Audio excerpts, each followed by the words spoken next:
ఆంధ్రప్రదేశ్‌లోని చిత్తూరు జిల్లాతో పాటు విజయనగరం, శ్రీకాకుళం జిల్లాల్లో ఏనుగుల సమస్య అధికంగా ఉంది. ఏనుగుల గుంపులు గ్రామాల్లోని పొలాల్లోకి ప్రవేశించి పంటలను ధ్వంసం చేస్తున్నాయి. దీనిని అడ్డుకునే క్రమంలో రైతులు ప్రాణాలను సైతం కోల్పోతున్నారు. గత కొన్నేళ్లుగా రాష్ట్ర సరిహద్దు జిల్లాల్లో ఏనుగుల సమస్య తీవ్రంగా మారింది. గిరిజన ప్రాంతాల్లోని రైతులు దారుణంగా నష్టపోతున్నారు. రాష్ట్ర ఉప ముఖ్యమంత్రి, అటవీ మరియు పర్యావరణ శాఖ మంత్రి పవన్ కళ్యాణ్ క్షేత్రస్థాయి పర్యటనకు వెళ్ళినప్పుడు ఆయా జిల్లాల్లోని రైతులు ఈ సమస్యను ఆయన దృష్టికి తీసుకువచ్చారు. ఈ విషయాన్ని ఏపీ సీఎం చంద్రబాబు నాయుడు దృష్టికి పవన్ తీసుకెళ్లగా తక్షణమే చర్యలు తీసుకోవాలనడంతో రాష్ట్ర అటవీ శాఖ అధికారులతో పవన్ సమీక్షించారు. పొలాలను ధ్వంసం చేస్తున్న ఏనుగులను ఎలా ఎదుర్కోవాలనే ప్రశ్న ఉత్పన్నమైనప్పుడు మన అటవీ శాఖ ఉన్నతాధికారులు కర్ణాటక అటవీ శాఖ దగ్గర ఉన్న కుంకి ఏనుగుల ద్వారా సమస్యను పరిష్కరించవచ్చని సూచించారు. దీంతో పవన్ కర్ణాటక అటవీ శాఖ మంత్రి ఈశ్వర్ బి ఖండ్రేను కలిసి సమస్యను వివరించారు. దీనిపై కర్ణాటక అటవీ శాఖ మంత్రి ఖండ్రే కూడా సానుకూలంగా స్పందించి సహకరిస్తామన్నారు.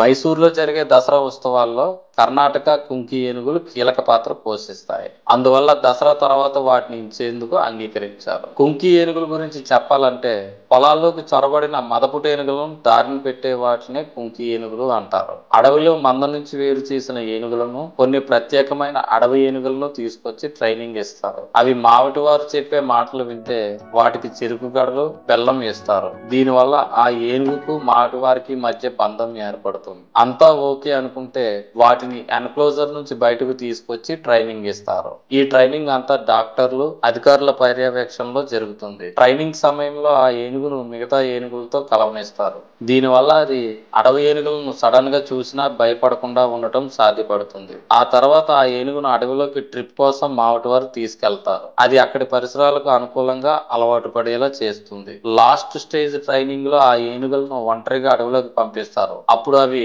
తిరిగి వస్తే ట్రైనింగ్ పూర్తయినట్టుగా మావటి వారు భావిస్తారు. కుంకి ఏనుగుగా మారినట్టు నిర్ధారిస్తారు. ఏనుగుల మంద దాడి చేసినప్పుడు వాటిని కంట్రోల్ చేయడానికి కుంకిని పంపిస్తారు. ఈ కుంకి ఏనుగును చూసి ఎదురుపడ్డ ఆడ ఏనుగులు దూరంగా జరుగుతాయి. కుంకి ఏనుగు వల్ల ఎక్కడ తమ పిల్లలకు హాని కలుగుతుందేమోననే భయంతో అవి ఆ ప్రదేశాన్ని ఖాళీ చేస్తాయి. అందుకే కుంకి ఏనుగులుగా మగ ఏనుగులకు ట్రైనింగ్ ఇస్తారు. కొన్ని సందర్భాల్లో మగ ఏనుగులు కానీ దాడికి దిగితే వాటిని కంట్రోల్ చేయడం కూడా కష్టమవుతుంది. కుంకి ఏనుగును తీసుకొచ్చినప్పటికీ అవతలి వైపు ఏనుగులు త్వరగా కంట్రోల్ అవ్వవు. అలాంటప్పుడు రెండు ఏనుగుల మధ్య భీకర పోరాటం జరుగుతుంది. అవి కానీ మదమెక్కి ఉంటే ఆ పోరాటం ఒక రేంజ్ కి వెళ్తుంది. అది కూడా ఒంటరి ఏనుగు అయితే పరిస్థితి మరింత కష్టంగా మారుతుంది. దానికి మదం ఎక్కువగా ఉంటే దాన్ని చూసి కుంకి ఏనుగులు కూడా అలాగే మారిపోతాయి. అలాంటప్పుడు కుంకీలను కంట్రోల్ చేయడం కూడా కష్టంగా మారుతుంది. కానీ ఇలాంటి పరిస్థితుల్లో అవి లైన్ దాటకుండా ఉండటానికి మావటి వారు చాలా జాగ్రత్తగా ట్రైనింగ్ ఇస్తారు. అందులో మావటి వారిది నిజంగా కీలక పాత్ర.